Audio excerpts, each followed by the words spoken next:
This is how you do a single crochet. We're going to work a single crochet into this stitch.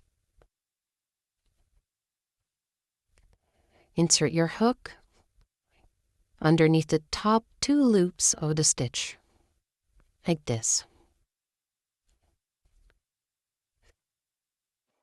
Yarn over or yarn under, depending on your preference. Pull the yarn through the stitch to pull up a loop. There should be 2 loops on your hook. Yarn over or yarn under one last time and pull through both loops. There should be 1 loop left on your hook.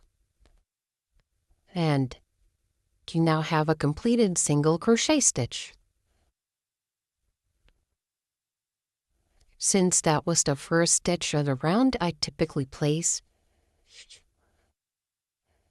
a stitch marker so that it's easy to keep track.